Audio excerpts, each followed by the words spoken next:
Hello, Pod Smashers, and welcome to another 80-bit newscast. For November 9th, 2020, we are your hosts, Penguin. Termite. I'm Penguin. It's Termite. As the names indicate below our picture.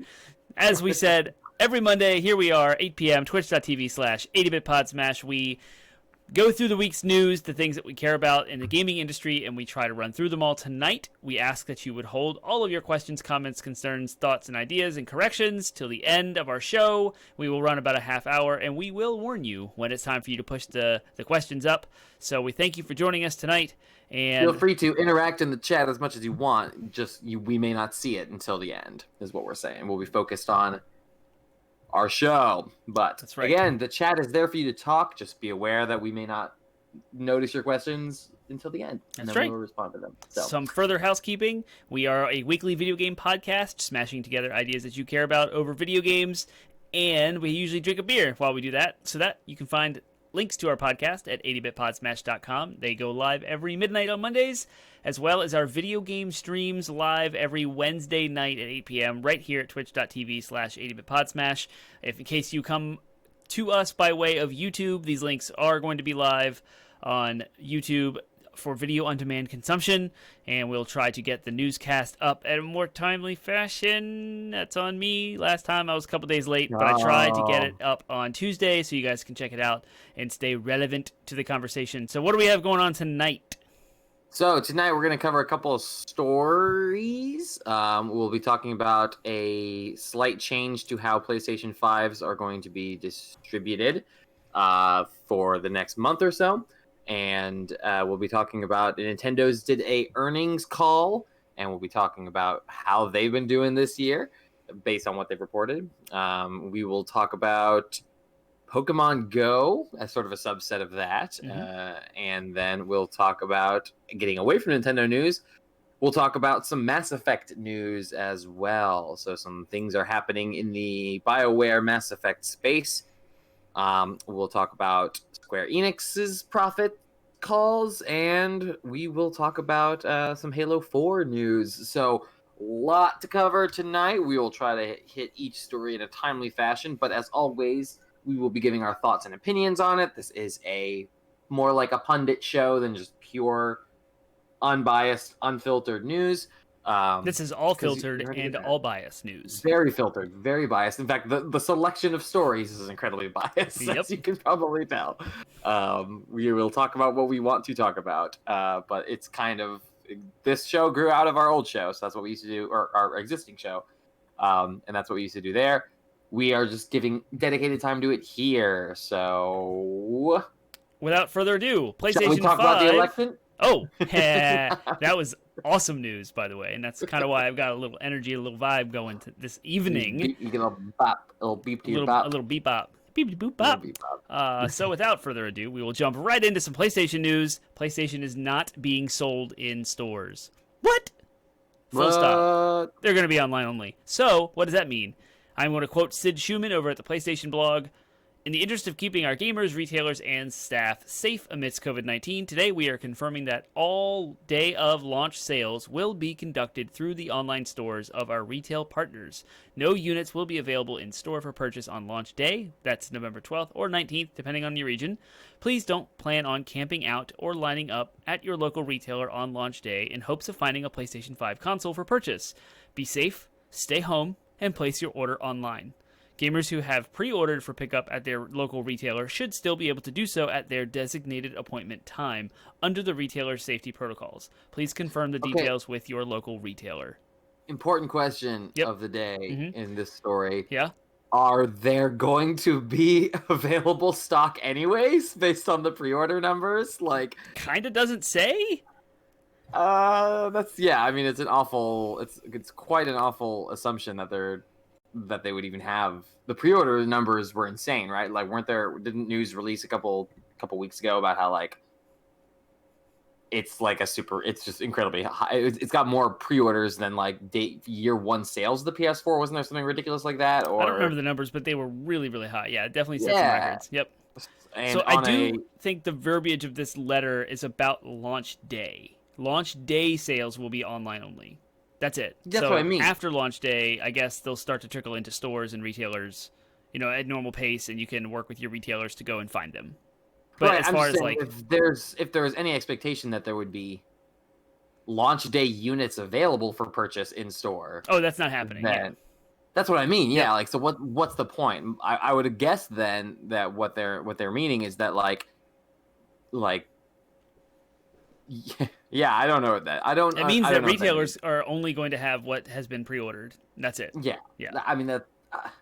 I mean, the existence of this news in the first place implies that they think they're going to have that they must not have all the units pre-ordered. Like they must not have a 1-to-1 ratio of pre-orders to units at this point. So that must imply that they're just saying we're only going to ship the pre-orders out there, and we have encouraged our distributors or our retailers to hold on to not put the stock on shelves, the remaining stock on shelves. So that's interesting. That's a very different story than I expected, if that's the case, because what that means is that either their manufacturing has been fantastic and everybody who wanted a pre-order has gotten one, or which we know is not the case. Which we know is not the case, right? So I don't understand. I imagine that say Target, or they've Target held on to. That's what I mean is like that, or they've set consoles aside and not made them available for pre-order in order to have them available on launch day for people. Right.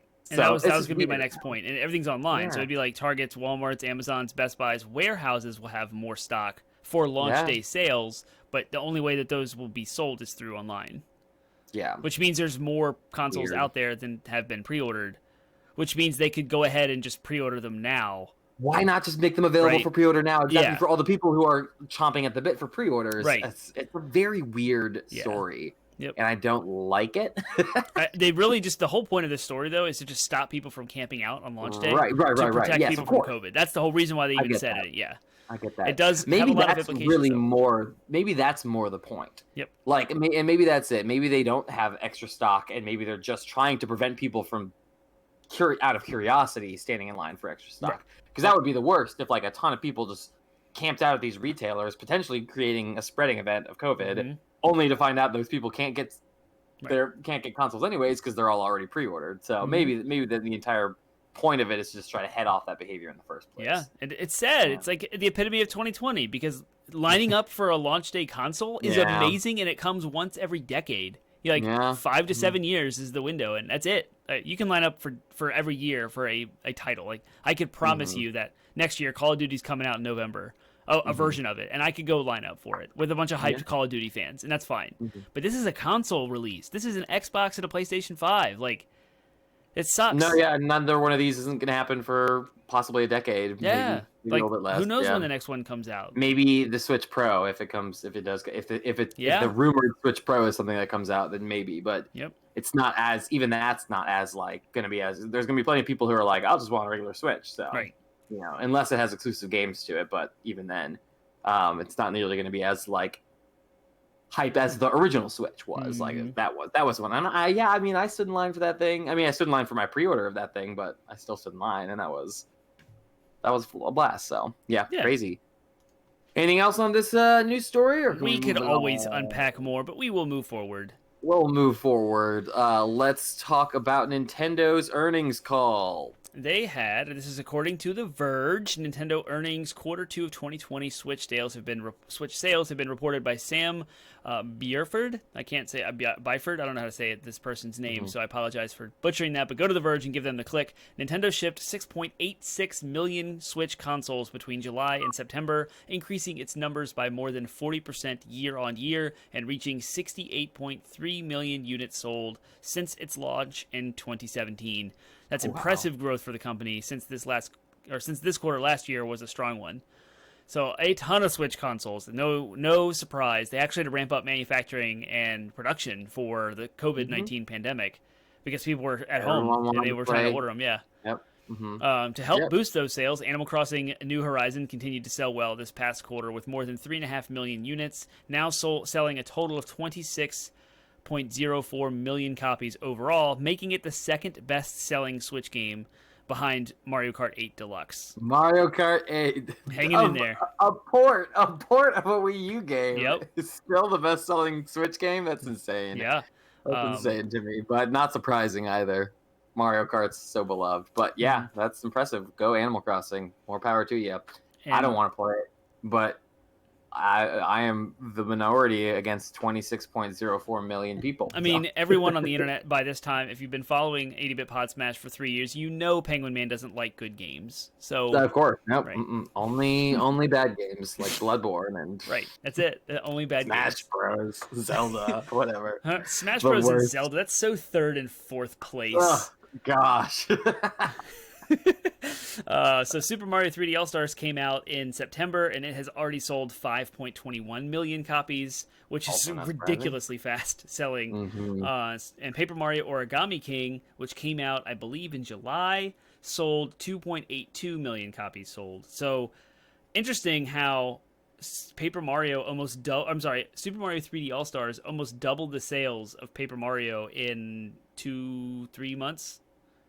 Versus Paper Mario, which had a 2-month gain and didn't like sell that. I don't know if that is like a new entry, right, like a brand, like new content, as opposed to 3D Mario All Stars is just remakes content they've had out there for 15 years at this point. It's crazy. With all of that news, Nintendo has significantly raised its outlook for the financial year due to its strong sales performance, now expecting to make 450 billion yen in operating profit by the end of March 2021. That's a 50% increase from the 300 billion yen figure it forecast in May. The company has already made 291.4 billion yen, which equivalates to $2.79 billion in operating profit through the first 6 months of the year. Nintendo now expects to sell 24 million Switch consoles this fiscal year, up from 19 million. So they've raised their projection up 5 million sales. $2.79 billion already. As impressive as that is, didn't Microsoft buy Bethesda for $7 billion? Yeah.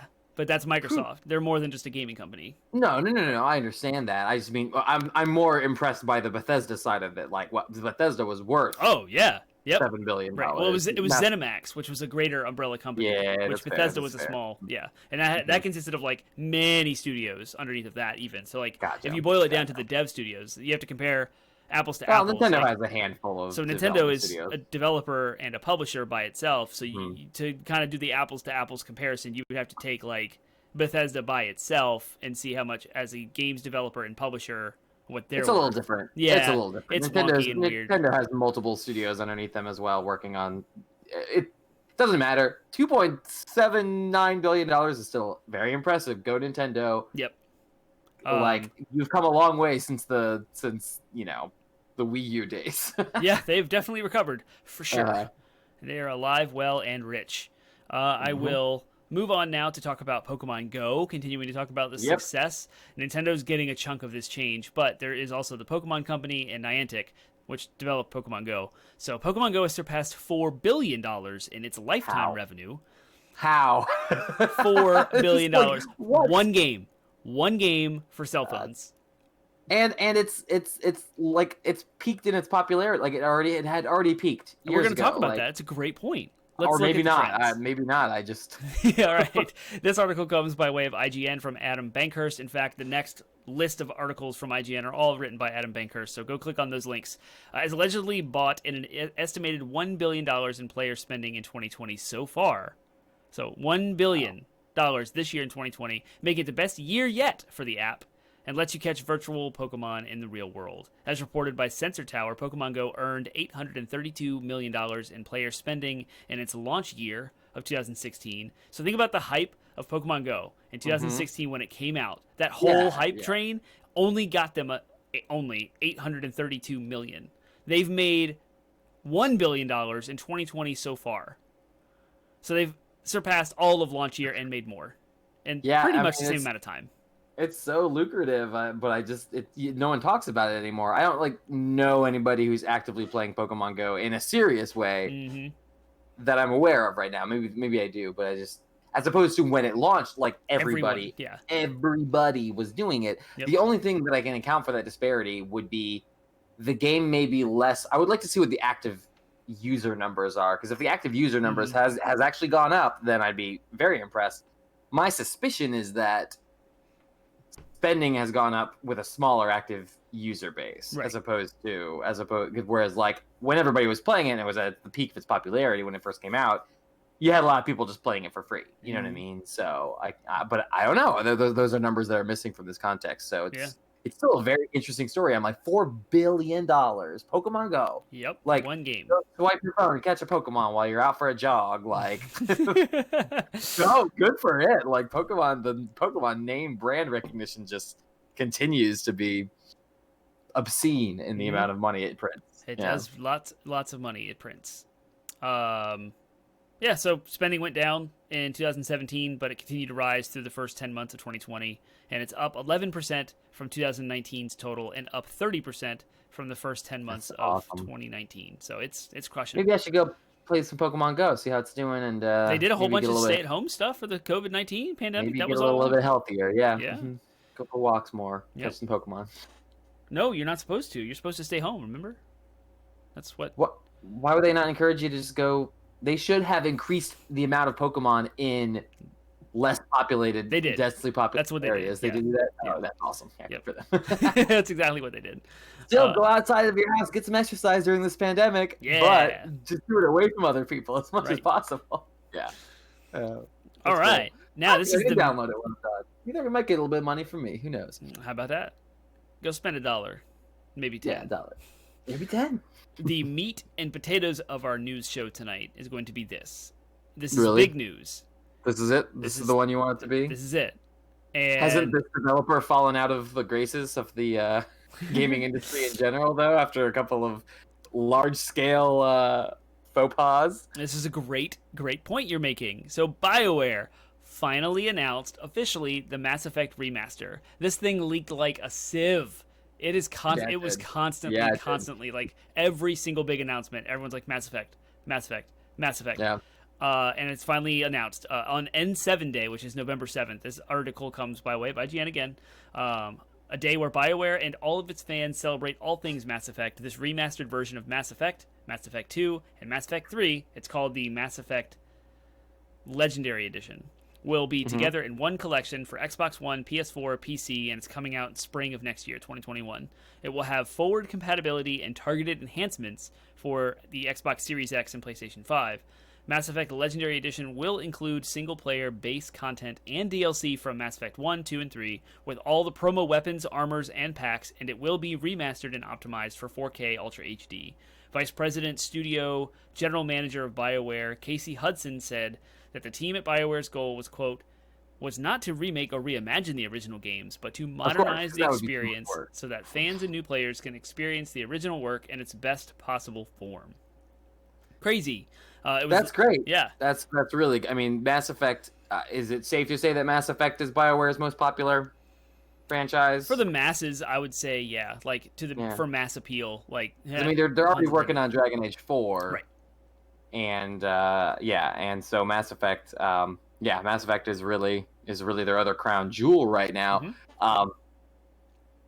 It's kind of funny that, like, I mean, they did try to do something new with Anthem, and it's like, no, go back to your cave, work on Dragon Age and Mass Effect for all of us. And that's fine. I mean, Anthem was a flop in all by all metrics, but I do find it funny that they're like, we want to try to do something new and unique. We don't know what that is. They didn't know what it was until a year before Anthem launched. Right, they didn't have their stuff together, yeah. They still wanted to do it, and the gaming industry reacted as a whole by going, no, just remaster Mass Effect. And we know that they're working on Anthem 2.0. In fact, a lot of details did drop for that, and we didn't cover them on the news show. No, we should have. I think it was one of the things that got lopped off because of time constraints. But probably we will cover that at some point when the more details come around about what Anthem 2.0 looks like. Now we have new generation. Yeah, because all they've really shared about it is like the loot changes they're planning to do and the changes to how the character classes, the javelins work. There's still no like update as to like what the content's gonna look like, because you can have great, awesome, robust systems in a game, and if the content sucks, right. Or if it's a matter of where were the complaints trickle of content, then whatever. But yeah, no, it was in a lot of gosh, I don't even remember. Anthem news is so long ago. We're not talking about it. We're talking about Mass Effect. Well, we're talking about BioWare, and they're busy, right? You already just said they're making Dragon Age 4. they're putting this remaster out, and they're enhancing things, which means there's work. They're working on Anthem 2.0. And now, along with this announcement, is our next news story that there's a new Mass Effect game announced. A brand new team, a brand new feature, a new game entirely, featuring the veteran team from BioWare, and it will be the next chapter of Mass Effect universe. BioWare isn't sharing any more details about the new project. It did share an image that gives you a tease of the future of it. You can go check that out at IGN. But yeah, so they are also making a new Mass Effect team. So what? To be fair, the team that's working on Anthem 2.0 is the Texas team, whatever. It's Austin, I think, Austin, Texas team, and they're the ones that do like SWOTOR, Star Wars Online. Ooh, okay, yeah, sweet. But sorry, that's just a side note. You're good, yeah. There's 3 headquarters: Edmonton, Alberta, and Canada. Those are their 3 headquarters for BioWare. Canada, all of Canada, the entirety of Canada is. I'm looking at Wikipedia. There's Edmonton, which is in Canada.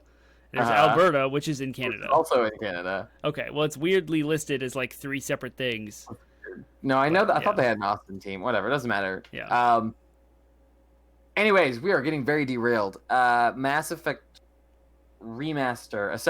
This is what I would define as a proper remaster, where they're not really changing anything about the game design. They're just prettying it up, which is cool and all, except that I would have been more interested if they had at least streamlined the content a little bit, because as you've mentioned before, there's lots of driving in the original Mass Effect. That's boring.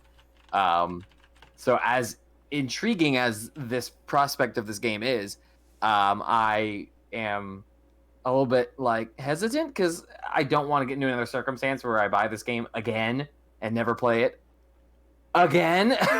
So how many times have you bought Mass Effect 1? I've actually only bought Mass Effect 1 once. I bought 1 and 2, I think, as a bundle on Steam, and then was like, I should probably beat these games before I buy 3. So I actually have never purchased 3. Okay. But I've tried and restarted that game like a handful of times and never. I would say at least 3 times and never been able to get through. Never been able to get through 1 enough to get to 2. Right. I know people have said just jump into 2 then. And I'm just like, but no, it's a story game. I need to know the story. You do, yeah. And so a remaster sounds tempting. I just don't know. We'll have to see. Yeah, I bought the Xbox 360 version when it came out of the first game. I did the same as you. I tried it twice and could not get past. It was boring and slow. And then I bought it on PC, thinking, higher frame rate, better graphics. So I have it on Origin, EA Origin's platform, and it may have had a Humble Bundle that had 2 and 3, so I have 2 and 3 as well on PC. And then I just bought, this year at some point, I bought the Mass Effect trilogy for PlayStation 3, thinking I was going to play it again to get trophies. So if I do play it again, it's got to be on PS3. Now we have this remaster. So am I going to buy it again on PlayStation 4? Probably.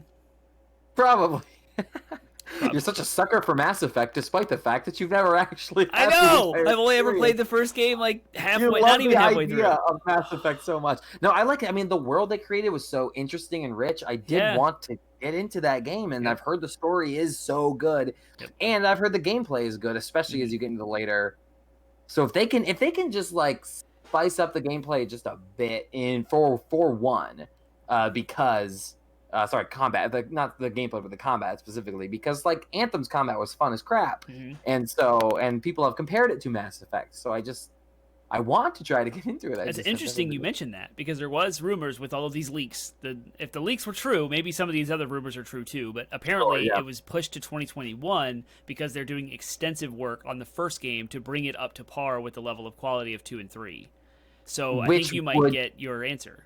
And if that's the case, then it's a shoe-in. I will buy it and be like, look at this massive amount of sci-fi space operatic epic that I can sink my teeth into on my PlayStation 5. Yep. Yeah, they'll have me sold if they can do that. I'll be into it. Speaking of online-only games that flop and do terribly and not make money, Square Enix posts are we moving along? a loss of $48 million following the release of Marvel's Avengers. This article comes by way of Games Radar, written by Vicky Blake.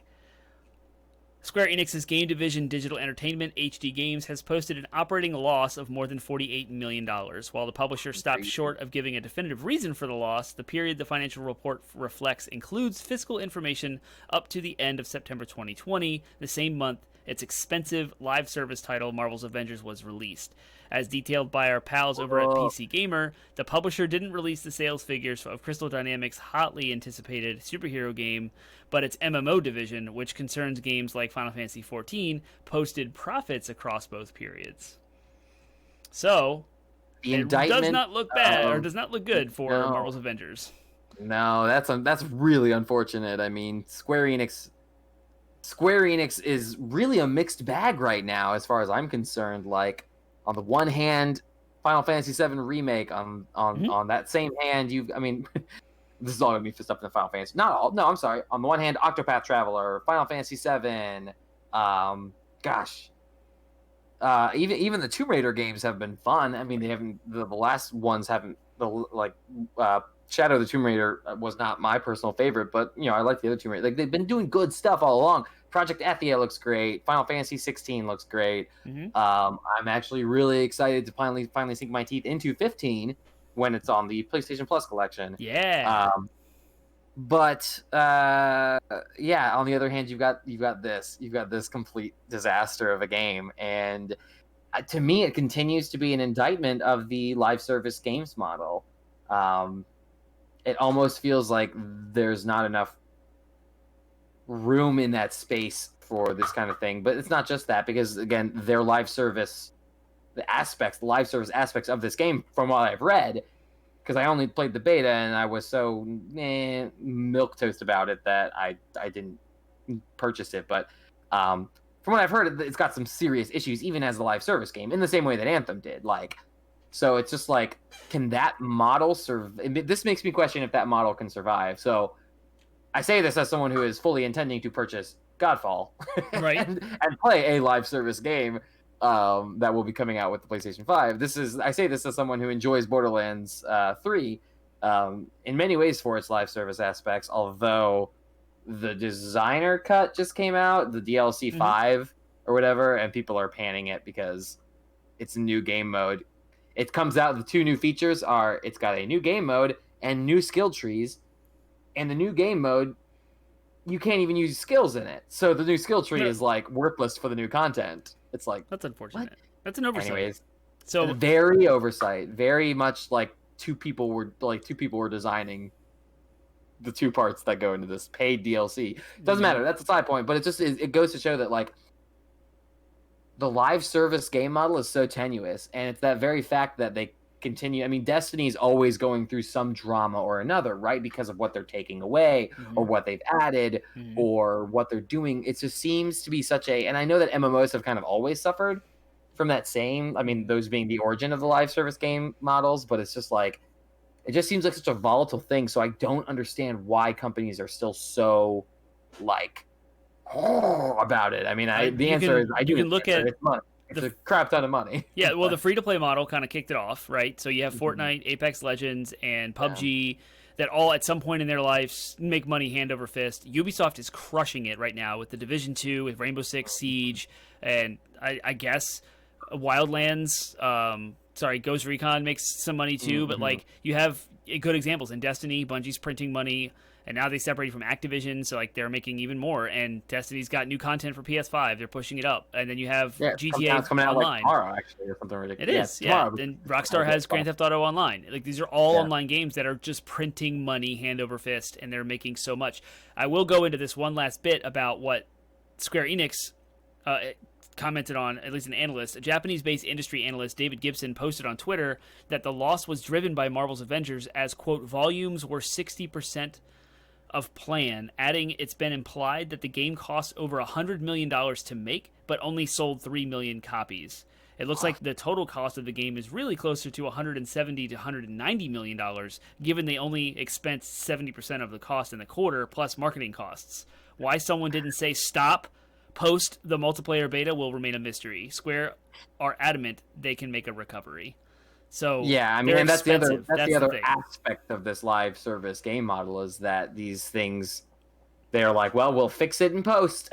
You know what I mean? We'll fix it later. And they have really high budgets. I mean, I think. But you just think that, like, yeah, no, you're right. They have their insane budgets, but I mean, you would think in this case it'd be like, Avengers is just so hot right now. Everyone loves everything Marvel. And then attach that to a live service game. I mean, that's what it sounded like someone did. Is they're like, what if we just made a live service Avengers game? Live service makes tons of money. Marvel makes tons of money. It's a shoe-in, right? But it's not. I mean, it just goes to show that bad game design can overcome even the greatest of advantages. And I have to wonder how much better it would have done if it had been designed from the ground up, not as a live service game, but as like a single player epic experience like Insomniac did with Spider-Man. I don't know. Makes me wonder.